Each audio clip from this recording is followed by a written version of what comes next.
Ini bukan masalah benci kepada Habib atau tidak, tidak. Tapi permasalahannya, masalah itu. Lah kalau begitu seumpama itu berarti kita itu memecah belah umat. Loh, ini bukan at-tafriq bainal mu'minin, bukan memecah belah orang beriman, tapi at-tafriq bainal haqqi wal batil. Ini memilah-milah antara yang hak dan batil. Kebatilan dan hak harus dipilah. Dan masyarakat harus diajari, beri petunjuk. Ini loh, ini nggak bagus, ini nggak bagus. Bukan menghentikan. Kalau masalah menghentikan nggak akan berhenti. Mau berhenti atau tidak, itu satu adalah urusan Allah. Nomor dua, urusan mereka mau berhenti atau tidak. Mungkin personality mereka ada yang mau berhenti. Tapi secara klan, semuanya Ba'alwi, saya yakin tidak akan berhenti.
Dari zamannya Imam Fakhruddin Ar-Razi, saya sering kali mengucapkan itu. Dari abad ke-8, abad ke-9, bahkan yang ada di Yamannya sendiri, itu masih mempertanyakan tentang masalah nasab, keabsahan nasab daripada Ba'alwi ini.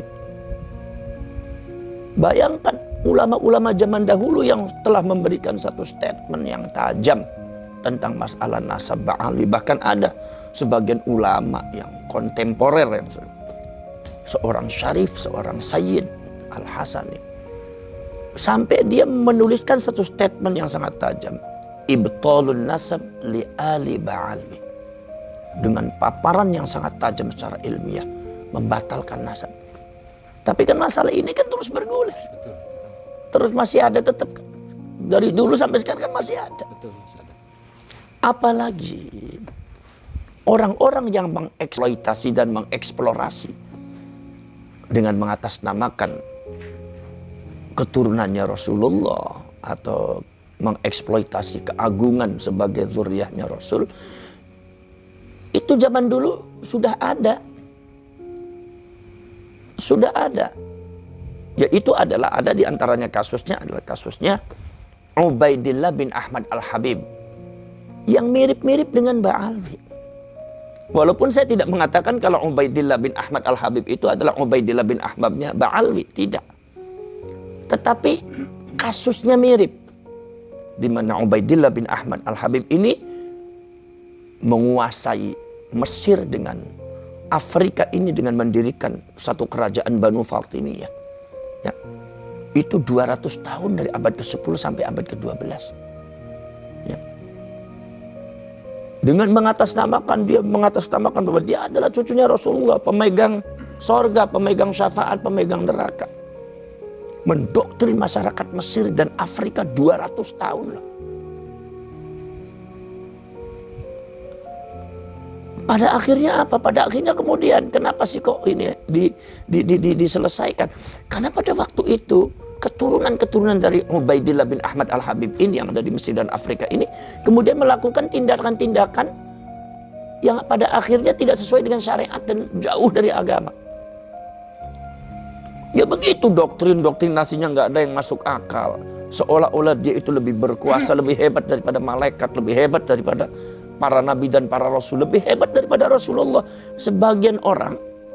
Sebagian daripada orang-orang mereka muhibbinnya itu menganggap bahwasanya keturunannya Ubaidillah bin Ahmad Al-Habib ini adalah sebagai orang yang kasyaf, yang bisa melihat ars, yang lebih hebat daripada wali, bahkan untung tidak dituhankan saja. Penyelewengan atas nama keagungan zuriyah Rasul itu sudah jauh melampaui batas-batas agama. Sehingga ini akhirnya pada waktu itu akhirnya Ubaidillah bin Ahmad Al-Habib itu keturunannya tuh mengklaim dirinya kebenaran mutlak, yang lain salah. Akhirnya bukan sekedar menyesatkan orang, membunuh, terjadi pembunuhan, pemerkosaan, perebutan istri-istri orang, perampasan harta-harta orang yang tidak bersalah. Nah ini terjadi. Sehingga pada waktu itu masyarakat Mesir dan masyarakat Afrika itu memerlukan satu solusi untuk menyelesaikan, bukan menghentikan. Ini gimana masalahnya? Sebabnya sebagian daripada masyarakat masih menganggap dia itu sebagai orang yang mulia, yang agung, tidak tersentuh oleh hukum. Maka di sini kemudian masyarakat mengadu kepada Salahuddin Al-Ayyubi. Maka Salahuddin Al-Ayyubi kemudian menghancurkan mereka. Di antaranya menghancurkan kaum Salibis yang ada di Palestina dan menghancurkan Banu Fatimiyah yang ada di Mesir dan Afrika, yaitu adalah keturunannya Ubaidillah bin Ahmad Al-Habib, atau biasa disebut Ubaidillah bin Ahmad Al-Mahdi karena mengaku Imam Mahdi. Dihancurkan semua, buku-bukunya dibakar. Kenapa? Sebab karena isinya doktrinnya nggak benar. Ini doktrinnya nggak benar. Itu sudah dihancurkan Salahuddin Al-Ayyubi dengan berdasarkan izinnya Syekh Abdul Qadir Al-Jailani Sultanul Aulia. Udah ada ketegasan, udah dihadapi dengan satu kekuatan. Tapi kan masalah yang seperti ini kan nggak berhenti. Muncul di antara klan Ba'alwi yang mirip-mirip seperti keturunannya Ubaidillah bin Ahmad Al-Habib, yang mengaku dirinya sebagai anak cucunya Rasulullah, mengagung-agungkan di atas kewajaran.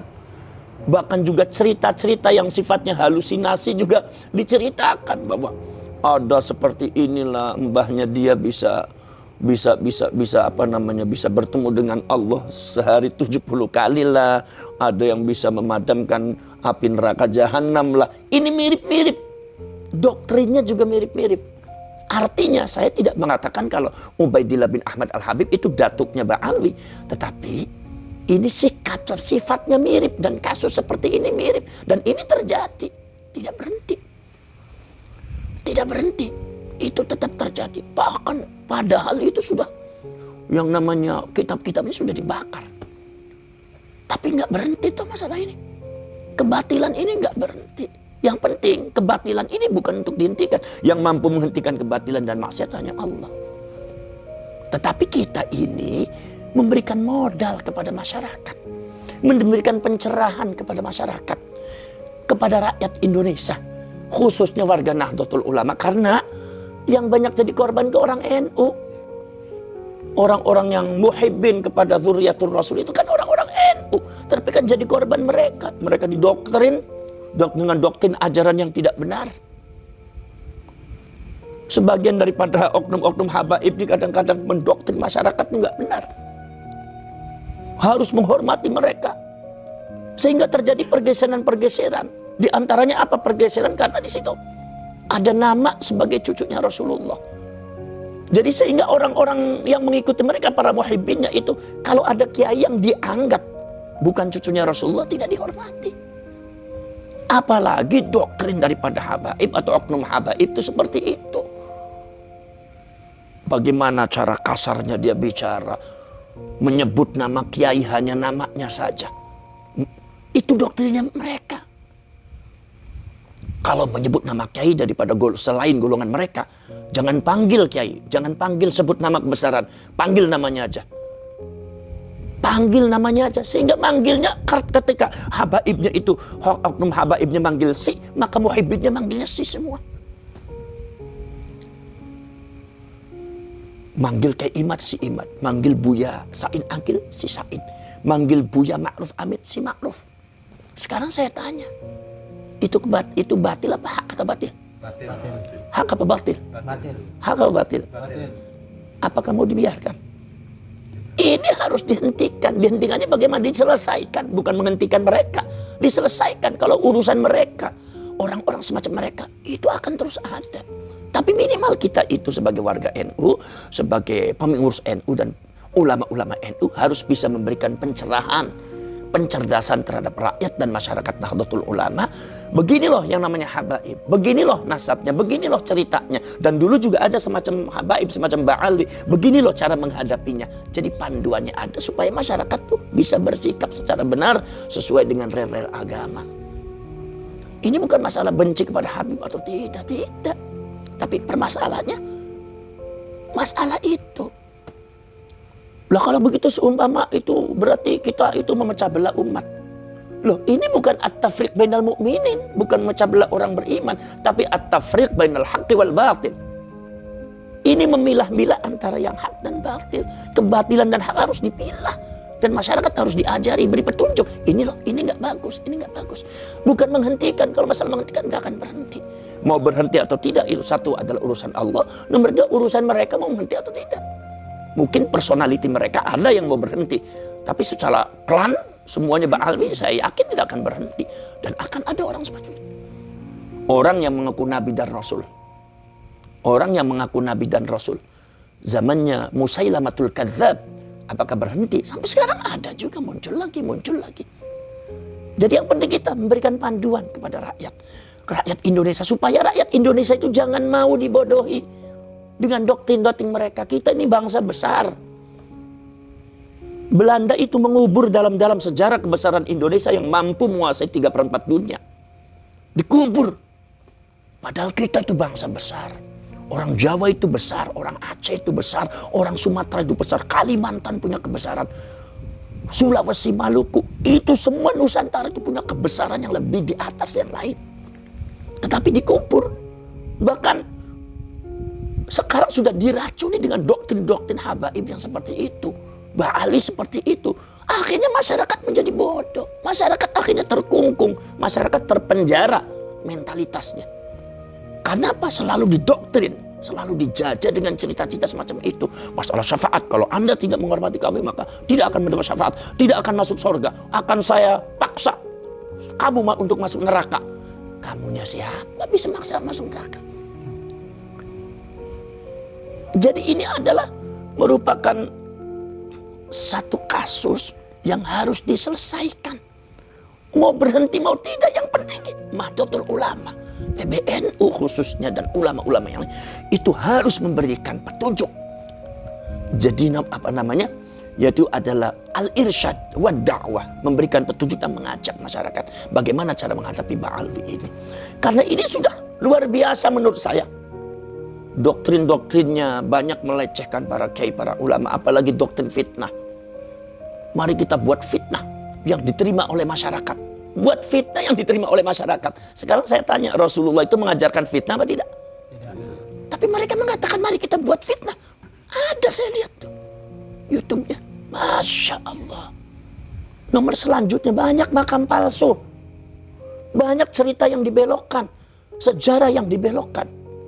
Sudah dibelokkan, makamnya makam palsu, nggak ada isinya. Kadang-kadang ada yang makamnya kuda. Apakah ini bukan penyesatan terhadap rakyat? Ini harus diselamatkan rakyat tuh. Orang NU dan orang muslimin, muslimat, umatnya Rasulullah harus diselamatkan daripada doktrin-doktrin dan ajaran-ajaran pengaruh-pengaruh mereka. Bukan sekedar itu saja. Masya Allah, makam ada, memalsukan makam. Makamnya dihauli, sudah dipalsukan, diklaim lagi. Bahwa ini seperti ini. Nahdlatul Ulama tanpa Habib tidak bisa berdiri. Ada lagi sekarang, Indonesia tanpa Habib tidak bisa berdiri. Ada lagi mengatakan sekarang Madura itu adalah satu daerah khusus untuk mencintai Habib. Ada lagi sekarang Purwakarta sejarahnya juga diklaim juga. Bahwa yang membabat tanah Purwakarta itu adalah golongan Habaib. Dibantah oleh sesepuhnya. Ini diklaim lagi, diklaim lagi, diklaim lagi. Nanti kalau diklaim semua, habis itu orang Indonesia. Sejarah kalian akan tenggelam. Sejarah kalian akan hilang, akan lenyap. Ditimbun oleh kebatilan-kebatilan kaum-kaum ba'alwi, oknum-oknum ba'alwi semacam itu. Lah ini jangan sampai terjadi di Indonesia. Jadi ini harus ada ketegasan dari pemerintah, dari PBNU, dari ulama-ulama. Bahwa seperti ini loh cara menghadapi mereka. Karena untuk menghadapi mereka itu harus memiliki kekuatan besar semacam Salahuddin Al-Ayyubi. Lah, kita juga harus punya kekuatan untuk bisa menghadapi, menyelesaikan itu semua, memberikan petunjuk kepada masyarakat. Kalau bisa menghentikan, walaupun tidak akan berhenti, tapi kita ikhtiar untuk menghentikan.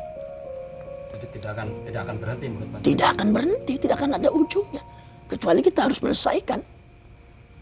Walaupun memang sebagian ulama mengatakan untuk diberhentikan. Diberhentikan, tidak akan bisa. Siapa ulama yang tidak akan bisa menghentikan itu? Nggak akan bisa. Itu karena apa? Itu sunnatullah di dalam rangka idharul batil, yaitu adalah memunculkan kebatilan di depan kalian semua supaya kalian tahu bahwa ja'al haqq wa zaqal batil innal batila kana zahuqa.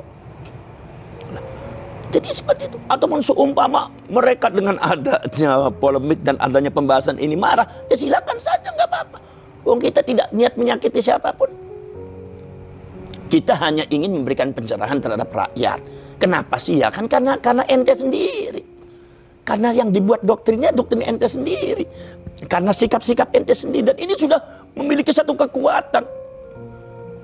Mereka sudah merambah ke arah politik. Dan mereka sudah menjelek-jelekan bangsa kita. Sudah menjelekkan lambang-lambang negara kita.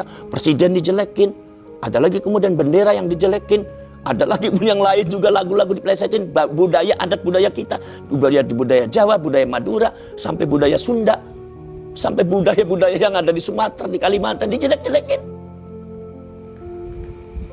Ini masalah yang sudah diselesaikan oleh para ulama, para wali zaman dahulu. Ini sudah bongkar, diacak-acak oleh oknum-oknum Ba'alwi, dan ini harus dihadapi. Ini masalah kebangsaan yang besar. Kalau tidak, hancur bangsa ini. Kalau tidak, rusak rakyat ini. Kalau seandainya kita tidak menyelesaikan, kita hanya menonton kebatilan, berarti kita syaitanun ahros. Berarti kita setan bisu. Sungguh ada kebatilan tapi kita diam. Ataupun mereka marah-marah, ya biarkan saja. Kalau Anda marah berarti Anda seperti Fir'aun. Karena kalau seperti Fir'aun kan berarti otoritas yang dimainkan. Kamu itu muridnya saya. Oh, kamu itu muridnya saya, tidak lebih besar daripada saya. Kamu itu diajari oleh saya. Dan akhirnya ada ancaman-ancaman. Fir'aun